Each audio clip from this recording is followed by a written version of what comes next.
എന്താ എന്താ ഉണ്ടായേ? ശ്യാമ ശാരിയെ കാണാൻ വന്നിരുന്നു. ശാരി ചേച്ചിയെ കാണാൻ വേണ്ടി ശ്യാമ വന്നു. അതിനിപ്പോ എന്താ പ്രശ്നം?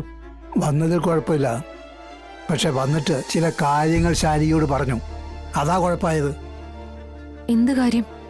അവൾ എന്ത് കാര്യ പറഞ്ഞത്? ശാരിയെ അറിയിക്കാൻ പാടില്ല എന്ന് തീരുമാനിച്ചത് എന്താണോ അതാണ് അവൾ പറഞ്ഞത്. കുഞ്ഞിനെ നഷ്ടപ്പെട്ടെന്ന്. അത് പിന്നെ എന്നിട്ടെന്താ? ആ ഷോക്കിൽ നിന്ന് ശാരിക ഇതുവരെ ഉണർന്നിട്ടില്ല.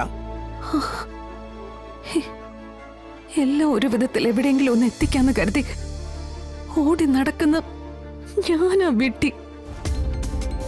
പറഞ്ഞിട്ട് കാര്യമില്ല. ഓടിക്കൊണ്ടിരിക്കുന്നവൻ എന്നും ഓടിക്കൊണ്ടിരിക്കും. അത് മാറ്റാൻ പറ്റില്ലല്ലോ. പ്രിയ, പിന്നെ ശാരികയ്ക്ക് സംഭവിച്ചത് മെന്റൽ ഷോക്കാ. മനസ്സിന് താങ്ങാൻ പറ്റാത്തതായി എന്തെങ്കിലും കാണുകയോ കേൾക്കുകയോ ചെയ്യുകയാണെങ്കിൽ സ്വാഭാവികമായി ഇങ്ങനെയൊക്കെ സംഭവിക്കാം. പക്ഷേ ഇത് സാധാരണയായി താൽക്കാലികം മാത്രമാണ്. പക്ഷേ ഇങ്ങനൊരാഘാതത്തിൽ നിന്ന് മാസങ്ങളോളം പുറത്തു കടക്കാൻ കഴിയില്ല. അത് പിന്നെ ചെന്ന് നിൽക്കുന്നത് കടുത്ത മാനസിക ബുദ്ധിമുട്ടുകളിലേക്കായിരിക്കും. അതായത് മനസ്സ് കൈവിട്ടു പോകുന്നൊരവസ്ഥയിലേക്ക് അവരെ കൊണ്ടുചെന്നെത്തിക്കാം. ഞാൻ പറഞ്ഞിരുന്നതല്ലേ ശാലിനി, ശാരിക ഒരു വിധത്തിലും വേദനിപ്പിക്കുന്ന സംസാരമോ ഒന്നും ഉണ്ടാവരുതെന്ന്. ശാരിക വല്ലാത്തൊരു മാനസികാവസ്ഥയിലൂടെയാ കടന്നു പോകുന്നത്. അത് മനസ്സിലാക്കിയിട്ടാ ഞാൻ ആ രീതിയിലൊക്കെ നിങ്ങളോട് പറഞ്ഞത്.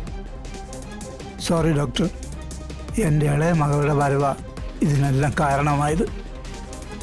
അവൾ ആ കുഞ്ഞിനെ കാണാതായ വിവരം ശാരിയെ അറിയിച്ചത്. ശാരിക വല്ലാതെ വയലന്റായി. തൽക്കാലം ഞാനൊരു ഇഞ്ചക്ഷൻ കൊടുത്ത് മയക്കി കിടത്തിയിരിക്കുക. മയക്കം വിട്ട് എണീറ്റ ഏത് രീതിയിലാ പ്രതികരിക്കാന്ന് പറയാൻ പറ്റില്ല. സൂക്ഷിക്കണം.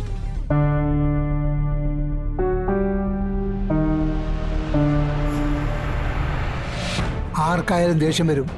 ആ രീതിയിലുള്ള കാര്യങ്ങളല്ലേ ചെയ്തൊപ്പിച്ചു വെച്ചിരിക്കുന്നത്. ഞാനൊന്ന് ശാരികച്ചി പോയി കാണട്ടെ. പാവം, എത്രത്തോളം ആ മനസ്സ് വിഷമിച്ചിട്ടുണ്ടാവുക.